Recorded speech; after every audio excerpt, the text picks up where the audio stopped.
Hello, Gordon here. Hope all is well with you. And in this video, I'm talking diaries, journals, planners, because I've never been very good with them, ever. I'm quite old, and for as long as I can remember, from when I was a little un, I've never been very good with diaries. And nowadays, you've got planners and journals, and I've never been very good with those either. I always intend to be. I think, oh yeah, that's a good idea, but I just can't seem to get with it. And at the start of a new year, at the end of one year and the start of a new year, you think, oh, I'll have another go. And the start of a new decade is no different. So I bought some stuff, and I'll show you. Look, I'll show you. I'll go through them in a minute. There's a bit of glitter going on there, which is always going to catch my eye. There's a bit of hologram going on there, which is always going to catch my eye. And there's a bit of black there, which isn't really going to. This one is it's called the High Performance Planner from Brendan Burchard, and it's a big old thing. And he said he deliberately designed it not to go in a pocket or a handbag because it was supposed to mean something. It's supposed to have more meaning if you go through it with a pen at the beginning of the day and at the end of the day. And I want to show you this one and explain why it didn't really work for me and what I'm doing myself with the other ones. It's got, where are we? I can turn the pages. Right, so there's a monthly review, which has a reflection on the month, your goal alignments, and a whole life assessment, health, family, partners, friends, mission, experiences, where you score yourself. Okay. Doing that once a month, that makes sense because you're measuring where you want to be, where you want to go, and how you're doing.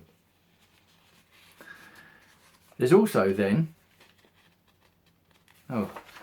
pages are stuck together. Not very efficient for the video, is it? There's also a weekly review. Again, the things I learned, things I was appreciated during the week, the struggles. A weekly life review. And a weekly high performance. Okay. So you're doing it once a month and once a week. Yeah, okay. And then this daily one. Every day. Every day. Today's message to myself. Top goals. Tasks that need to be done. Persons I need to connect with and how. Morning mindset. So you do this in the morning. What can I get excited about? What am I going to have trouble with? What can I do that's bold? And then over night time, what did I appreciate? What did I do? What did I learn? And then a daily score. Every day. As well as the weekly ones, as well as the monthly one. And it's got your day for diary things as well. You can see the power in it, but for me, it was too much. Too much feeling like a chore and a struggle to fill it all out and a bind to have to do. Now, Brendan would say, and I don't want to take words out of the man's mouth, but he would say, well, you're doing it wrong then. Quite simply, your foundation beliefs and drives are not set up properly, because if they were, you would do this happily and it would build you momentum. And he said he designed it like that based on what he learned from a huge number of questionnaires with the top 5%. That if you did this every morning and every night, you'd be more in line with the way that the top 5% in any field lives their life. Okay, logic to it, but a bit much for me. Now, Dean Graziosi, who does a lot of work with Brendan Burchard and Tony Robbins, he doesn't say go out and buy a glittery book. I decided to do that. He's got a productivity tip. And he said he did this on one of his videos, and he said he's used it all his life and he's never known anything to work better. One sheet of paper. What you need to do this month, what you need to do this week, and what you need to do today. Now, if you fill it up, start a new page and write them out again and tick them off as you go and move them over. So that wires your brain in to know that you're an achiever. And I've put things on mine, I've put things like gratitude and goals and health and all the rest of it. So I've put those down but I think it's a bit more manageable, I find, than Brendan's high performance planner. And something else I got is this one. Now you might be able to see, it says 2020 on it. It's quite nice. It's a diary, actually, a page a day diary. And again, because I don't really need a diary, because I'm single, I haven't got sort of family commitments. There's not a lot going on. I'm quite happy with my own company.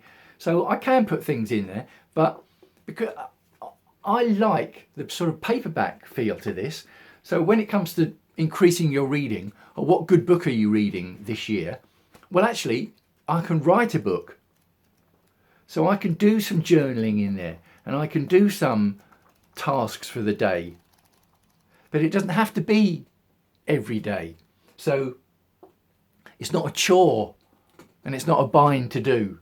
I'm having fun with it. Again, I accept what Brendan would say, that if this is a chore and a bind, you're doing it wrong. I understand that. I accept it, and I like it. I think it's a lot of work gone into it, and I like it. But smells not. Now I've got to ask you. I'm not the only one with book smells, am I? I love the smell of a new book. I love the smell of an old book, and I always plunge my nose into new books, which is probably one of the reasons why I'm single. Now this was, whatever it was, $15. That was, I think, £2. And this I saw reduced in Tesco's for down to $3.50, but between Christmas and New Year. But all the covers on them were all tatty and bent and creased, and I quite like the slick. This 2020, I quite like the slick design. So I didn't want it all creased and tatty, or if it's going to get creased and tatty, it's because I've made it creased and tatty. But I was in there this week, and I saw they had some more reduced a bit further. Obviously they need to get rid of them now, and these ones weren't tatty or creased. They were in better condition than the ones they had before New Year. So yeah, I thought I'll buy some of those as well. So that's the book I'm going to be. If someone asks me what book am I reading this year, I say, well, I'm writing one. And that's it. I have written a couple of books actually, by the way, anyway. So do you use journals, planners, or diary? Because there's a difference between there's a difference between all three of them, really, isn't there? Or you could say, well, there's no difference between them. Depends how you use them. I'd be interested to hear what you think. I'd be interested to hear how you get on with less the diary things. Right, this is coming up, dentist, doctor, Super Bowl, things like that, things I want to watch. Less that, but more the journal and the planner, goal achievement type stuff. Right, I'd love to hear what you think. Signing off for now, wishing you as ever health and happiness. I'll speak to you again soon.